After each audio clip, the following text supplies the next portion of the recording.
কিন্তু আমার কথা হচ্ছে আপনার পাশা দেখাবেন এবং ছোট ছোট কাপড় পরে বিতর্কিত অবস্থায় সামনে থাকবেন এবং পাপ্পারাজি ভাইদের দৃষ্টি আকর্ষণ করার চেষ্টা করবেন, তারপর বলবেন যে ক্যামেরার অ্যাঙ্গেল ভালো নয়।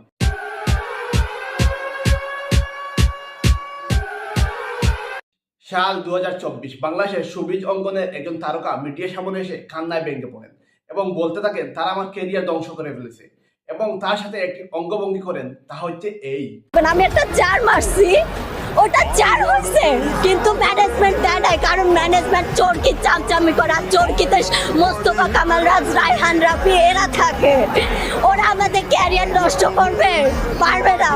তিনি মিডল ফিঙ্গার শো করেন, এটি সম্পূর্ণ বাংলাদেশে খুব ব্যাপকভাবে ভাইরাল হয়। কিন্তু বাস্তব লাইফে উনি কি ভাইরাল হয়েছেন বা ওনার ক্যারিয়ার কি খুব ভালো এগিয়ে গিয়েছে? সেই অর্থে উনি ভাইরাল হননি। যেভাবে উনি আগে ভাইরাল হয়েছিলেন সেভাবে তার ক্যারিয়ারে একটি ভালো ছবি বা ভালো নাটক কিছুই নেই, উনি সেই অর্থে ভাইরাল হতে পারেননি। ভিডিওটি সামনে নিয়ে যাওয়ার আগে আপনাদেরকে একটি কথা বলি, আপনারা যদি আমার চ্যানেল নতুন হয়ে থাকেন তাহলে অবশ্যই সাবস্ক্রাইব করবেন এবং ফেসবুকে হয়ে থাকলে ফেসবুকটি ফলো করবেন। আর দেখতে থাকেন, দেখতে দেখতে ভালো লাগা ভালোবাসা হয়ে যাবে ইনশাআল্লাহ। আর এই কাজগুলো হয়েছিল 2024 সালের বহুল বিতর্কিত সেলিব্রিটি ক্রিকেট লিগ। আজকে 2025 সালে এসে হয়ে গেল বাংলাদেশের সেলিব্রিটি ক্রিকেট লিগ। এই সেলিব্রিটি ক্রিকেট লিগের মাধ্যমে 2025 সালে তরুণ প্রজন্মের মধ্যে কি ধরনের প্রভাব পড়তেছে আর কি ধরনের প্রভাব পড়বে তা নিয়ে কথা হবে। তার আগে একটি ভিডিও আপনাদেরকে দেখাই। এখানে দেখেন উনি বলতেছেন যে উনি খুব ভদ্র শালীন পোশাক পরে এসেছেন।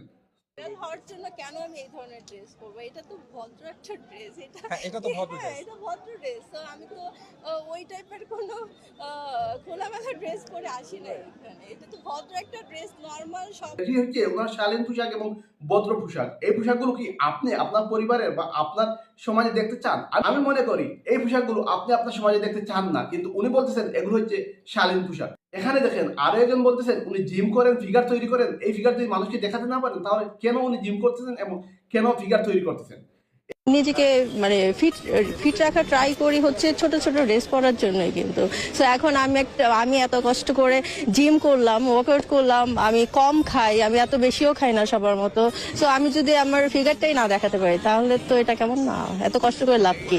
এই সমাজ কতটুকু অধপতন হলে এইরকম মানুষগুলোকে আমরা সমাজে প্রমোট করতেছি এবং আমাদের মিডিয়া নামের সকল এই পাপ্পারাজিরা প্রতিনিয়ত তাদেরকে ভাইরাল করে আমাদের সম্মুখে নিয়ে এসেছে এবং আমাদের তরুণ প্রজন্মকে বিনষ্ট করার চেষ্টা করতেছে। তাদেরকে নিয়ে আরো কথা হবে। তার আগে চলুন একবার বাংলাদেশ উইমেন ক্রিকেট লিগের মেয়েদের পোশাক এবং শালীনতা দেখে আসি। ছবিতে বা এই ভিডিওতে আপনারা দেখতে পাচ্ছেন বাংলাদেশ ক্রিকেট লিগের মেয়েদের পোশাক।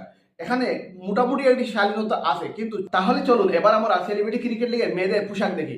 দেখেন এখানে তাদের প্যান্ট বা টি শার্ট এইগুলো আর বাংলাদেশ উইমেন ক্রিকেট লিগের পোশাকের মধ্যে পার্থক্য আপনি কি দেখতে পাইতেছেন? আমি মনে করতেছি আপনি দেখতে